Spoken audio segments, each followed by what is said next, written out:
नमस्कार दोस्तों, राम राम। और आज फिर एक बार हम बात करने वाले हैं मुहूर्तों के बारे में। तो इसके पहले वाला जो वीडियो था उसमें मैंने एक सरल तरीका बताया था कि आप अपने दिन के 24 घंटों को कैसे समझ सकते हैं आसान मुहूर्त सिस्टम के द्वारा और अपने दिन को प्लान कर सकते हैं। इंपॉर्टेंट काम जो है वो आपके बनते हुए अगर बिगड़ रहे हैं तो ज़रूर उस वीडियो को जाके फॉलो करिए। और उसके पहले भी एक वीडियो मैंने अपलोड किया था जिसमें मैंने बात की थी सिर्फ 3 मुहूर्तों को देखने की ज़रूरत है, और भी ज़्यादा सिंपल, तो वो भी आप फॉलो कर सकते हैं कि आप अपने इंपॉर्टेंट काम कब आपको करने चाहिए और कब आपको अवॉइड करने चाहिए। तो आज जो है मुहूर्तों से ही रिलेटेड आज फिर एक बार बात करेंगे। तो आज हम नक्षत्रों के बेसिस पे जानेंगे कि नक्षत्रों के बेसिस पे अगर हमको हमारे लिए मुहूर्त देखना है तो हम नक्षत्र के बेसिस पे कैसे देख सकते हैं। अब इसमें 2 तरीके होते हैं, नक्षत्रों में 2 तरीके होते हैं। एक होता है जेनेरिक तरीका और दूसरा होता है पर्सनलाइज्ड तरीका। यानी कि जेनेरिक तरीके में सिर्फ आपको नक्षत्र, उसके क्वालिटीज़ और उसके बेसिस पे कौन सी एक्टिविटी आपको करनी चाहिए नहीं करनी चाहिए ये आपको समझना है और उसके हिसाब से आपको काम करना या नहीं करना है। दूसरा जो है वो पर्सनलाइज्ड है। पर्सनलाइज्ड का मतलब ये होता है कि आपका जो नक्षत्र है विद रिस्पेक्ट टू दैट आपके लिए कौन सा नक्षत्र कैसा होता है और उसके हिसाब से आपको काम करने चाहिए या नहीं करने चाहिए। अब ये जो है दोनों ही सिस्टम आज हम डिस्कस करने वाले हैं, 1 बाय 1 दोनों में बताऊंगा। उसके रीज़न और एक ये भी है क्योंकि पर्सनलाइज्ड में आपको ये समझ में आएगा कि आपके लिए कौन सा नक्षत्र अच्छा है या बुरा है, लेकिन किस चीज़ के लिए कौन सा नक्षत्र ज़्यादा अच्छा या बुरा है इसके लिए आपको जेनेरिक वाला भी समझना जरूरी है। तो ध्यान से आज का वीडियो देखिए, आखिर तक देखिए। सिंपल है लेकिन ध्यान से देखना पड़ेगा, तभी आपको समझ में आएगा। आज भी 2 टेबल्स मैं आपके साथ शेयर करूंगा, दोनों का स्क्रीनशॉट आपको लेना है, अपने पास रखना है, उसको आप कभी रेफर कर सकते हैं और अपनी लाइफ में आप डिसीजंस ले सकते हैं। मेरे चैनल को सब्सक्राइब करिए, बेल आइकन को प्रेस करिए और आप मुझे फॉलो कर सकते हैं on Spotify SRG evolution Marathi, वहां पे मराठी पॉडकास्ट आते हैं। उसके साथ साथ अगर आप स्पॉटिफाई पे नहीं हैं और मराठी पॉडकास्ट सुनना चाहते हैं तो मेरा यूट्यूब चैनल है शांतनु मराठी, सिंपल, तो वहां जाके मुझे सब्सक्राइब आप कर सकते हैं। और वीडियो को आखिर तक इसलिए भी देखना है क्योंकि आखिर में मैं आपको एक देने वाला हूं बोनस टिप। आपके अगर कहीं पे पैसे फंसे हुए हैं, अगर आप रिकवर करने की कोशिश कर रहे हैं लेकिन रिकवर नहीं कर पा रहे हैं, अगर आप अपने कलेक्शंस को बढ़ाना चाहते हैं, यानी कि अगर आप किसी चीज़ को लॉन्च कर रहे हैं, टिकट्स बेच रहे हैं, या फिर आप किसी तरीके से अपने जो कैश फ्लो है उसको इंक्रीज करना चाहते हैं, अपने प्रोडक्ट के सेल को बढ़ाना चाहते हैं और अपने पैसे रिकवर करना चाहते हैं, यानी किसी को आपने पैसे उधार दिए वहाँ से रिकवर करना चाहते हैं, और अगर आपने लोन लिया है और अपने लोन को जल्द से जल्द उतारना चाहते हैं तो उसके लिए एक बोनस टिप है। आखिर में मैं आपको वो बोनस टिप देने वाला हूँ। तो पूरा वीडियो बिना स्किप किए आराम से बैठकर देखना है, सुनना है, नोट डाउन करना है। Stay tuned.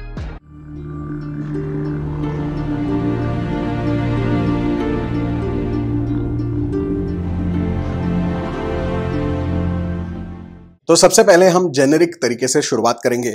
तो इसमें जो है 7 अलग अलग डिविजन्स होते हैं, 7 डिविजन्स होते हैं, 27 नक्षत्र हमारे टोटल हैं। 7 कैटेगरीज में इन 27 को डिवाइड किया गया है और उनके अलग अलग क्वालिटीज डिसाइडेड हैं, उसके हिसाब से आपको एक्टिविटीज करने या नहीं करने हैं। तो आप जहां पर जो है टेबल देख सकते हैं। तो पहली जो कैटेगरी है उसको बोलते हैं ध्रुव नक्षत्र या फिर उसको बोलते हैं स्थिर नक्षत्र भी। तो स्थिर नक्षत्र कौन से होते हैं? रोहिणी, उत्तरा फाल्गुनी, उत्तराषाढ़ा, उत्तरा भाद्रपद, ये जो नक्षत्र हैं 4, ये स्थिर नक्षत्र माने जाते हैं। अब स्थिर नक्षत्र, इनका नाम ही स्थिर है, इसका मतलब है कोई भी कार्य जिसमें आपको स्थिरता चाहिए वो कार्य आपको इन नक्षत्रों पे करने चाहिए। अब ये जो नक्षत्र हैं आप कैसे देखेंगे? आप जो हिंदू कैलेंडर ऐप आप डाउनलोड कर सकते हैं या फिर कोई भी पंचांग का ऐप डाउनलोड कर सकते हैं, या अगर आप काल निर्णय या किसी भी तरह के ट्रेडिशनल कैलेंडर को फॉलो करते हैं तो उसमें हर रोज का जो नक्षत्र है वो मेंशन्ड होता है। तो जिस दिन जो नक्षत्र है उस दिन वो फल आपको पकड़ना है यहाँ पर, ठीक है। तो स्थिर नक्षत्र जो है वो है रोहिणी, उत्तरा फाल्गुनी, उत्तराषाढ़ा, उत्तरा भाद्रपद। और जो स्थिर आप करना चाहते हैं लाइफ में, उन चीजों को उन दिनों पर आपको करना चाहिए जिस दिन पे ये 4 नक्षत्र चल रहे हैं। ओके, तो जैसे कि आप घर खरीदना चाहते हैं या फिर आप घर खरीद चुके हैं लेकिन आप गृह प्रवेश करना चाहते हैं तो उसके लिए भी ये ठीक है। अगर आप खेती करते हैं, बीज बोना चाहते हैं, उसके लिए ठीक है। किसी भी तरह का बिजनेस आप शुरू करना चाहते हैं तो उसके लिए भी ठीक है। उसके अलावा अगर आप किसी भी तरह का क्रिएटिव काम कर रहे हैं, कंस्ट्रक्शन का काम कर रहे हैं, लैंडस्केपिंग का काम कर रहे हैं, तो वो सारी चीज़ें, मंदिर बनवाना, घर बनवाना या फिर इस तरह की चीज़ें आप जो है इस वक्त पे कर सकते हैं। और उसके साथ साथ अगर आप किसी भी तरह की खरीदारी करना चाहते हैं इंपॉर्टेंट, जैसे कि गाड़ी खरीदना चाहते हैं, सोना खरीदना चाहते हैं, कपड़े खरीदना चाहते हैं महंगे, और अगर आप किसी से प्यार का इजहार करना चाहते हैं, शादी करना चाहते हैं, एंगेजमेंट करना चाहते हैं, तो इन सारी चीजों के लिए स्थिर नक्षत्र अच्छे होते हैं, क्योंकि उस वक्त आप जो भी करेंगे, स्थिर नक्षत्रों में जो भी काम आप करेंगे वो काम स्थिर हो जाएगा, यानी कि वो ज्यादा लॉन्ग टर्म हो जाएगा, उसमें प्रॉब्लम्स आने के जो संभावना है वो कम हो जाएगी और वो लॉन्ग लास्टिंग और स्थिर तरीके से आराम से चलने के चांसेस बढ़ जाएंगे। ओके, तो अगली जो कैटेगरी है वो है चल नक्षत्र या चर नक्षत्र। चर का मतलब होता है चलायमान, ऐसे नक्षत्र जो डायनेमिक है, तो जो चलायमान है उनको बोलते हैं चर नक्षत्र। इसमें आते हैं पुनर्वसु, स्वाति, श्रवण, धनिष्ठा, शतभिषा। ये जो नक्षत्र हैं ये चर नक्षत्र हैं, तो ये डायनामिक नक्षत्र हैं। इसका मतलब है इसमें जो भी आप करते हैं वो चीज डायनामिक होगी, मूवेबल होगी। तो इसका मतलब है यहां पर अगर आप ट्रैवल करना चाहते हैं तो उसके लिए ये अच्छा होता है। किसी भी तरह की मंत्र सिद्धि आप करना चाहते हैं वो अच्छा होता है। अगर आप किसी भी तरह का लिटिगेशन शुरू करना चाहते हैं तो उसके लिए भी ये अच्छा होता है, क्योंकि इसका मतलब ये होगा कि जो आपका कोर्ट मैटर है वो जल्द से जल्द सॉल्व हो जाएगा, जल्द से जल्द खत्म होगा। अगर आप डिवोर्स के लिए फाइल करने हैं तो चर नक्षत्र पर करिए ताकि जल्द से जल्द डिवोर्स फाइनलाइज हो जाए। तो इस तरह की चीजें हैं। कुछ केसेस में अगर आप ऑलरेडी किसी से शादी करने के लिए राजी हो चुके हैं, अब आप जो है शादी के जो मेन आपका बुकिंग है, जैसे कि आप किसी हॉल को या होटल को, बैंक्वेट हॉल को बुक करना चाहते हैं, तो वो चर नक्षत्र पे करना चाहिए। क्यों? क्योंकि फिर शादी की जो प्रोसेस है वो जल्दी जल्दी आगे बढ़े। लेकिन शादी के लिए हाँ करना, ना करना, प्रपोज करना, ये स्थिर नक्षत्र पे होना चाहिए। तो ये आपको थोड़ा सा दिमाग यहाँ पे लगाना पड़ेगा, क्योंकि चर नक्षत्र जो है वो चलायमान है।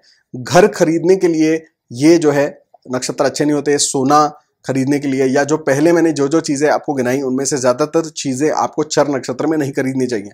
इसका रीजन क्या है? क्योंकि ये चलायमान है। घर आपको स्थिर चाहिए। अगर आप घर खरीदते हैं, आप चाहते हैं कि आप वहां पे 10, 20, 30, 40, 50 साल रहें, ये नहीं चाहते कि बार बार आपको घर बदलना पड़े, तो चर नक्षत्र में अगर आप जाते हैं तो घर बार बार बदलना पड़ सकता है। गाड़ी आप खरीद सकते हैं चर नक्षत्र में, क्योंकि वो चलायमान होती है, तो दैट इज फाइन। लेकिन अदर देन दैट कोई भी ऐसी चीज जो वैल्यूएबल है वो चर नक्षत्र में आपको नहीं खरीदनी चाहिए। तो इस बेसिस पे आपको डिसाइड करना है कि कौन सी क्वालिटी आप चाहते हैं अपने काम में, तो उस हिसाब से आपको ये डिसाइड करना है। तो ये दूसरी क्वालिटी है चर नक्षत्र। तीसरी जो कैटेगरी है नक्षत्रों की वो होती है उग्र नक्षत्र, यानी कि क्रूर नक्षत्र। तो ये जो होते हैं नक्षत्र होते हैं भरणी, मघा, पूर्वा फाल्गुनी, पूर्वा शाढ़ा, पूर्वा भाद्रपद। ये होते हैं उग्र नक्षत्र। अब ये जो होते हैं ये यूजुअली किसी भी शुभ कार्य के लिए या बहुत अच्छी चीजों के लिए ये नक्षत्र इस्तेमाल नहीं होते। ये जो होते हैं तांत्रिक प्रयोग करने के लिए, या जैसे कोई डिस्ट्रक्टिव काम अगर आप करना चाहते हैं उसके लिए। अगर कई बार ऐसा होता है कि आपको पहला कोई कंस्ट्रक्शन है उसको गिराना है या रिनोवेशन कराना है, इसलिए पहले की चीजों को तोड़ना है, तो ऐसी चीजें आप इस नक्षत्र पे कर सकते हैं। अगर आप किसी पे मुकदमा दायर करना चाहते हैं तो उसके लिए भी ये जो नक्षत्र हैं वो ठीक होते हैं। उसके बाद अगर आप शत्रु के खिलाफ कोई कार्रवाई करना चाहते हैं, उसको शांत कराने के लिए, या उसको मतलब आप रिवेंज वगैरह लेना चाहते हैं, तो उसके लिए ये नक्षत्र अच्छे होते हैं। और इसी के जैसे मतलब चुस्ती, चालाकी, तेजी और युद्ध जैसे जो काम होते हैं वो उग्र नक्षत्रों पे होते हैं। और कुछ हद तक आप समझ सकते हैं कि जैसे कुछ सर्जरीज होती हैं तो वो भी उग्र नक्षत्र पे की जा सकती हैं। तो उग्र नक्षत्र का जो क्वालिटी है वो इस प्रकार होता है। उग्र नक्षत्र पे कभी भी आपको किसी को प्रपोज नहीं करना चाहिए, शादी कभी नहीं करनी चाहिए, शादी फाइनलाइज नहीं करनी चाहिए, एंगेजमेंट नहीं करनी चाहिए, क्योंकि उसमें आगे जाकर झगड़ा हो सकता है। उसके बाद आते हैं चौथा जो नक्षत्र का कैटेगरी है वो है साधारण या मिश्र नक्षत्र बोलते हैं उसको। तो उसमें दो नक्षत्र आते हैं, कृत्तिका और विशाखा। ओके, तो ये जो होते हैं ये मिश्र नक्षत्र होते हैं, यानी कि इनमें आप जो है सामान्य रूप से जो कार्य हैं वो सारे कर सकते हैं, डे टू डे जो कार्य हैं उनको कर सकते हैं। इन बिटवीन कुछ प्रोसेसेस होते हैं उनको आप कर सकते हैं, यानी कोई बड़ा काम आपने इनिशिएट किया है उसके बीच में कुछ इंपॉर्टेंट 4-5 स्टेप्स हैं वो सारे इन नक्षत्रों पे आप कर सकते हैं, इसमें कोई प्रॉब्लम नहीं है। तो इसमें आप देखेंगे कि चर नक्षत्र के, स्थिर नक्षत्र के और उग्र नक्षत्र के तीनों ही काम आप कृत्तिका और विशाखा नक्षत्र में कर सकते हैं। बहुत बढ़िया परिणाम यहाँ पर नहीं आते हैं, लेकिन बहुत खराब परिणाम भी नहीं आते हैं। तो मिश्र प्रभाव आपको यहाँ पर मिलता है, थोड़ी जद्दोजहद के साथ वो काम पूर्ण किया जा सकता है। पांचवी जो कैटेगरी है नक्षत्रों की वो है क्षिप्र नक्षत्र या लघु नक्षत्र। इसमें आता है अश्विनी, पुष्य, हस्त और अभिजीत। अब वैसे तो अभिजीत 28वां नक्षत्र है, लेकिन फिर भी अगर कोई फॉलो कर रहा है तो उसके लिए ये मैं बता रहा हूं। यूजुअली आप सिर्फ अश्विनी, पुष्य और हस्त को ही इस्तेमाल कर सकते हैं। ठीक है, तो ये होते हैं लघु नक्षत्र। यहाँ पे यूजुअली ऐसे काम किए जाते हैं जो सॉफ्ट स्किल्स से रिलेटेड काम होते हैं, यानी कि अगर आप डेटिंग के लिए जा रहे हैं, किसी से नई नई दोस्ती बढ़ाना चाह रहे हैं, गेट टुगेदर है, मिलना है किसी से, और बिजनेस मीटिंग्स है, नेटवर्किंग के लिए मीटिंग हो रही है, कोई फंक्शन आप अटेंड कर रहे हैं, किसी की शादी अटेंड कर रहे हैं, अगर आप कोई कोर्स ज्वाइन करना चाहते हैं, किसी तरह की पढ़ाई आप ज्वाइन करना चाहते हैं, शुरू करना चाहते हैं, और खेल कूद के लिए ये अच्छा होता है। कोई भी किसी भी तरह के नया जो इम्पोर्टेंट इलाज है अगर किसी का, या किसी भी तरह की नई दवाई आप शुरू करना चाहते हैं, तो उसके लिए भी ये अच्छा होता है। कलाकारों के लिए ये सारे नक्षत्र अच्छे होते हैं, मतलब अगर आप चित्रकार हैं, शिल्पकार हैं, तो इन सारी चीज़ों के लिए ये जो होता है क्षिप्र या लघु नक्षत्र कैटेगरी, वो अच्छा होता है। ठीक है, इसके अंदर आप जो चर नक्षत्र वाले काम हैं वो भी आप यहां पर कर सकते हैं कुछ हद तक। ठीक है, उसके बाद आती है छठी कैटेगरी। छठी कैटेगरी है मृदु नक्षत्र, यानी मैत्र नक्षत्र बोलते हैं उनको। इसमें आता है मृगशिरा, चित्रा, अनुराधा और रेवती। तो इसमें भी आप समझ सकते हैं जो मैंने ऊपर कहा वैसे ही आर्टिस्टिक काम जो है थोड़े से, स्पेशली जो सिंगिंग, डांसिंग, ड्रामा, इस तरह के जो काम होते हैं, इनको इनिशिएट करने के लिए ये नक्षत्र अच्छे होते हैं। कोई खेल कूद से रिलेटेड कोई काम है वो इनिशिएट हो सकते हैं। तो यूजुअली परफॉर्मिंग आर्ट्स से रिलेटेड अगर कोई काम है तो ये यहाँ पर हो सकते हैं। अगर आप शादी से रिलेटेड खरीदारी करना चाहते हैं, ज्वेलरी, कपड़े इत्यादि, डिजाइनर वगैरह फाइनलाइज करना चाहते हैं, अपने वेडिंग प्लानर को फाइनलाइज करना चाहते हैं, उसके लिए एडवांस वगैरह देना चाहते हैं, तो उसके लिए ये जो नक्षत्र होते हैं वो अच्छे होते हैं। अगर आप इंटीरियर डिजाइन वगैरह करना चाहते हैं तो उसकी जो आप प्रोसेस इनिशिएट करें एडवांस वगैरह देकर, तो उसके लिए ये जो नक्षत्र हैं वो अच्छे होते हैं। और लास्ट होता है 7वां कैटेगरी है हमारी, वो है तीक्ष्ण नक्षत्र, यानी दारुण नक्षत्र बोलते हैं उनको। तो इसमें होता है आर्द्रा, अश्लेषा, ज्येष्ठा और मूल। तो ये जो सारे नक्षत्र हैं वो जो है अच्छे नहीं माने जाते। तो एक्चुअली ये जो होता है इसमें ज्यादातर कामों को अवॉइड ही किया जाता है। सारे गलत कामों के लिए ये मुहूर्त होता है, यानी कि अगर आप किसी में झगड़ा लगाना चाहते हैं या युद्ध करना चाहते हैं, किसी पे हमला करना चाहते हैं, तो इसमें मार पिटाई, कुटाई और कोर्ट मैटर्स, लिटिगेशन, किसी को नुकसान पहुंचाना या अपने आप को नुकसान से बचाना, इस तरह की जो चीजें हैं उनको इनिशिएट किया जाता है तीक्ष्ण नक्षत्रों में। तो इस तरीके से कैटेगराइजेशन है, ये जेनेरिक कैटेगराइजेशन है। तो अब आपको क्या है कि नक्षत्रों को देखना है, उसकी कैटेगरी को समझना है, और फिर आपको ये टेबल जो है इसका स्क्रीनशॉट लेकर रखना है अपने पास। रोज जब आप जाएं बाहर, आपको अगर कोई इंपॉर्टेंट काम है, पहले अपने कैलेंडर में आपको देखना है कि कौन सा नक्षत्र है, फिर आपको ये देखना है इस टेबल में कि ये नक्षत्र किस कैटेगरी में आता है। फिर आप डिसाइड कर सकते हैं कि वो कार्य करना ठीक है कि नहीं है। सिंपल है, इतना सिंपल है। आपको बस थोड़ा ध्यान से इसको पढ़ना है, समझना है और करना है। ठीक है, तो ये टेबल है, इसमें सारी क्वालिटीज मैंने दे दी हैं। इसके बाद आते हैं हम वो कैटेगरी जो होती है पर्सनलाइज्ड कैटेगरी, यानी कि यहां पर आपको सबसे पहले अपना नक्षत्र पता होना चाहिए। फिर विद रिस्पेक्ट टू योर नक्षत्र हम देखते हैं कि आप बाकी के नक्षत्रों को कैसे इंटरप्रिट करेंगे। तो यहां पर आपको ज्यादा इजी हो जाता है, बिकॉज यहां पर सिर्फ ये देखना होता है कि मेरा क्या नक्षत्र है और दूसरा क्या नक्षत्र है, और फिर यहां पर हम ये देखते हैं कि मेरे नक्षत्र से अगला जो नक्षत्र है वो कितने स्टेप्स आगे है, यानी वो मेरे नक्षत्र से दूसरा नक्षत्र है, तीसरा नक्षत्र है, चौथा नक्षत्र है, पांचवा नक्षत्र है, कौन से नंबर पे वो नक्षत्र आता है फ्रॉम माय नक्षत्र, उसके बेसिस पे ये डिसाइड होता है कि वो नक्षत्र मेरे लिए कैसा फल देगा। तो पहला तो होता है आपका जन्म नक्षत्र, यानी अपना खुद का नक्षत्र। तो अगर आपका ही नक्षत्र उस दिन चल रहा है तो इसका मतलब आपको मिक्स्ड रिजल्ट्स मिलेंगे। ये न्यूट्रल नक्षत्र होता है। अपने नक्षत्र पे कभी बहुत एक्स्ट्राऑर्डिनरी, अच्छे बुरे दोनों भी फल नहीं मिलते हैं। अपने से दूसरा नक्षत्र जो होता है वो होता है संपत नक्षत्र। संपत का मतलब होता है संपत्ति देने वाला, यानी कि वेरी गुड, पैसा देने वाला। अपने नक्षत्र से अगला नक्षत्र जो है वो जिस दिन पे चलता है उस दिन आपको संपत्ति मिलने के चांसेस बढ़ जाते हैं, यानी कैश फ्लो बढ़ने के चांसेस बढ़ जाते हैं। तो उस दिन अगर आप किसी से पैसे मांगना चाहते हैं या किसी से एडवांस लेना चाहते हैं, किसी से जो है आप अपनी तनख्वाह या रेंट या किसी भी तरह से पैसा लेना चाहते हैं, तो उसके लिए ये टाइम अच्छा होता है। और उसके बाद हमसे जो तीसरा नक्षत्र होता है उसको बोलते हैं विपत्तिकर नक्षत्र या विपत नक्षत्र, जो कि होता है डेंजर, यानी कि बैड, यानी वो नेगेटिव रिजल्ट आपको देता है, आपके काम में विपत्ति उत्पन्न करता है, आपके काम में प्रॉब्लम्स क्रिएट करता है। ठीक है, इसका मतलब हमसे तीसरा जो नक्षत्र है वो नेगेटिव होता है। फिर आता है हमसे जो चौथा नक्षत्र है उसको बोलते हैं क्षेम नक्षत्र। तो क्षेम नक्षत्र ऑस्पिशियस होता है, अच्छे फल देता है। और उसके बाद आता है प्रत्यर नक्षत्र, यानी हमसे पांचवा नक्षत्र, तो वो होता है बैड, यानी कि ऑब्स्टेकल्स देने वाला। फिर आता है छठा नक्षत्र, वो होता है साधक नक्षत्र, यानी कि सक्सेस देने वाला, कोई भी काम है कार्य सिद्धि हो जाती है, तो वेरी गुड फॉर दैट। उसके बाद है 7वां नक्षत्र, उसको बोलते हैं वध या नैधन योग। तो ये बहुत ही खराब होता है, यानी इसमें बहुत ही खराब नेगेटिव फल आपको मिलते हैं हमसे जो 7वां नक्षत्र होता है वो। उसके बाद आता है मित्र, यानी कि 8वां जो नक्षत्र है हमसे वो हमारा मित्र नक्षत्र होता है, तो वो अच्छा होता है। और 9वां जो नक्षत्र होता है वो परम मित्र माना जाता है, यानी कि वो बहुत अच्छा होता है।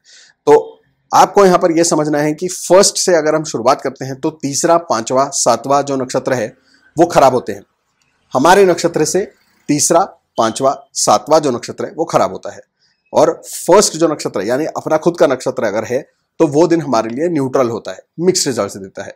और जो संपत, क्षेम, साधक और जो 8वां और 9वां होता है मित्र, परम मित्र जो मैंने कहा, वो न्यूट्रल होता है, यानी कि वो अच्छा होता है लेकिन ऐसा कोई बहुत वेल्थ के लिए या ऐसा कोई स्पेसिफिक कार्य के लिए बहुत अच्छा नहीं होता है। स्पेसिफिक काम करना चाहते तो उसके लिए संपत, क्षेम और साधक, यानी कि सेकंड नक्षत्र अपने से, दूसरा नक्षत्र अपने से, चौथा नक्षत्र और अपने से छठा नक्षत्र, ये सबसे अच्छे होते हैं। फाइनेंशियली बहुत अच्छे होते हैं, रिलेशनशिप के लिए बहुत अच्छे होते हैं। तो ये जो है आपको देखने हैं रोज जब आप कोई भी कार्य करते हैं तो देखना है कि उस दिन कौन सा नक्षत्र चल रहा है। जो हमारे प्रॉफिटेबल नक्षत्र हैं वो चल रहे हैं, न्यूट्रल चल रहे हैं, नेगेटिव चल रहे हैं, उसके हिसाब से हमको वो कार्य करना है या नहीं करना ये हमको डिसाइड करना है। और अगर आप शादी कर रहे हैं तो उसमें भी ये चीज इस्तेमाल होती है, यानी कि अगर आपसे जो प्रॉफिटेबल है दूसरा, चौथा, छठा नक्षत्र है, उस नक्षत्र की लड़की या उस नक्षत्र के लड़के से अगर आप शादी या रिलेशनशिप बनाने की कोशिश करेंगे तो आपको जरूर उसमें से ज्यादा लाभ होगा। बिजनेस पार्टनरशिप कर रहे हैं उसमें भी अगर आप पार्टनर का नक्षत्र देखते हैं, अपने से दूसरा, चौथा, छठा नक्षत्र जो है उसमें अगर पार्टनर है तो उसका मतलब है कि आपका और आपके बिजनेस पार्टनर का जो बिजनेस पार्टनरशिप है वो बहुत प्रॉफिटेबल रहेगा, फायदेमंद रहेगा। अगर नेगेटिव में आ गया तो आपकी जो बिजनेस पार्टनरशिप है वो फेल होने के चांसेस बढ़ जाएंगे। तो इस तरीके से ये कस्टमाइज्ड, यानी कि अपने नक्षत्र के हिसाब से आप देख सकते हैं कि आपके लिए वो दिन कैसा रहेगा, मैच मेकिंग कैसे होगी और उसके अलावा बिजनेस पार्टनरशिप कैसे होगी। तो ये था हमारा आज का वीडियो और अब आते हैं हम हमारे आज की बोनस टिप पर। तो जैसा कि मैंने आपको शुरुआत में बताया कि आज मैं आपको बोनस टिप दूंगा। आपके पैसे अगर कहीं पे फंसे हुए हैं, किसी से वसूल करने हैं, अगर आप जो है अपने कलेक्शंस को बढ़ाना चाहते हैं, कैश फ्लो को बढ़ाना चाहते हैं, तो इसके लिए मैं आपको बता रहा हूं 2 नक्षत्र। ये जो 2 नक्षत्र है उस दिन पर अगर आप कोई भी पेमेंट लेते या देते हैं तो वो जो है वो बार बार वो चीज, वो एक्टिविटी रिपीट होती रहेगी। तो अगर आप पे लोन है और अगर आपने लोन चुकाने के लिए ईएमआई भर दिया उस दिन, तो आप समझिए कि आपका लोन जो है वो बहुत तेजी से खत्म होने वाला है। बहुत जल्दी पैसा आता जाएगा, आप बहुत जल्दी लोन रिपेमेंट करके लोन खत्म, क्लोज करके निकल जाएंगे। लेकिन उसी वक्त अगर आपने इन 2 नक्षत्रों पे लोन ले लिया तो आप समझिए कि आपके ऊपर कर्जे पे कर्जा चढ़ता चला जाएगा और प्रॉब्लम क्रिएट होगी। किसी भी दिन आपको देखना है कि ये 2 नक्षत्र हैं या नहीं है और अपने पेमेंट्स को आपको प्लान करना है कि मुझे पेमेंट करना है या नहीं, और रिसीवेबल्स कब लेने हैं ये आपको यहां पर देखना है। किसी से भी अगर आपको पैसा वसूल करना है तो ये इन 2 नक्षत्रों पे आपको उससे कुछ भी पैसा ले लेना चाहिए, यानी 500 रुपए, 1000 रुपए जितने भी दे दे वो ले लेने चाहिए। इसका मतलब क्या है कि एक बार उस नक्षत्र पे आपने उससे कोई भी अमाउंट ले ली तो इसका मतलब है जल्दी वो आपको पैसा रिपीट देता रहेगा और उसके वजह से आपके जो पैसे आने हैं वो जल्दी आ जाएंगे। तो ये 2 नक्षत्र कौन से होते हैं? एक होता है अश्विनी नक्षत्र और दूसरा होता है अनुराधा नक्षत्र। ये जो 2 नक्षत्र हैं बड़े पावरफुल होते हैं और इस दिन पे, यानी कि ये 2 जो नक्षत्र हैं इनके दिन पे अगर कोई भी पेमेंट या ट्रांजैक्शन होती है तो वो बार बार रिपीट होती है। तो इसके वजह से आपको बहुत फायदा होता है। अगर आप कोई भी नया प्रोडक्ट लॉन्च करते हैं, कोई भी नया सर्विस लॉन्च करते हैं, आप चाहते हैं कि इसमें कलेक्शन भर के हो, कैश फ्लो भर के हो, तो आपको ये ध्यान रखना है कि ये जो 2 नक्षत्र हैं इन पे आपको कोशिश करनी है कि उस दिन पे वो प्रोडक्ट कोई ना कोई आके खरीदे। भले आप अपने दोस्त को बोलो, भले आप किसी रिश्तेदार को बोलो, उस दिन पे वो प्रोडक्ट किसी से आपको खरीदवाना है। अगर वो आपने खरीदवा दिया तो इसका मतलब उससे रिलेटेड जो कैश फ्लो है या उसकी जो सेल्स है वो बूस्ट होने में आपको जरूर मदद मिलेगी। ओके, तो अभी तक जो मैंने आपको बताया उसके बेसिस पे आप ये भी देख सकते हैं कि आपके लिए अश्विनी बेटर है या अनुराधा बेटर है, और उसके हिसाब से आप उन दोनों में से एक सिलेक्ट कर सकते हैं और उसका इस्तेमाल यहां पर कर सकते हैं। तो लोन उतारने के लिए, किसी से पेमेंट रिसीव करने के लिए, अपने सेल्स को बूस्ट करने के लिए आप इन 2 नक्षत्र का फायदा उठा सकते हैं। तो ये था आज का हमारा वीडियो। स्क्रीनशॉट्स ले लीजिए सारे टेबल्स के और इस्तेमाल करिए इन सारी चीजों का हर रोज। पहले के जो 2 मुहूर्त वाली वीडियोस हैं उनको भी देखिए ताकि इन सारे को कंबाइन करके आप अपने लाइफ के डिसीजंस बेहतर तरीके से ले सकें। और उम्मीद करता हूं कि आप सबको इन सारी चीजों से बहुत ज्यादा फायदा होगा। मिलते हैं अगले एपिसोड में विद लॉट ऑफ धासो इन्फॉर्मेशन लाइक दिस। जिससे आपकी प्रॉफिटेबिलिटी, प्रोडक्टिविटी बढ़ेगी। तो stay tune to my channel, subscribe to my channel, press the bell icon and share this video as much as possible. फैला दो लोगों में, वायरल कर दो इसको। और चलिए मिलते हैं अगले एपिसोड में। Till then stay tuned, may God bless you all.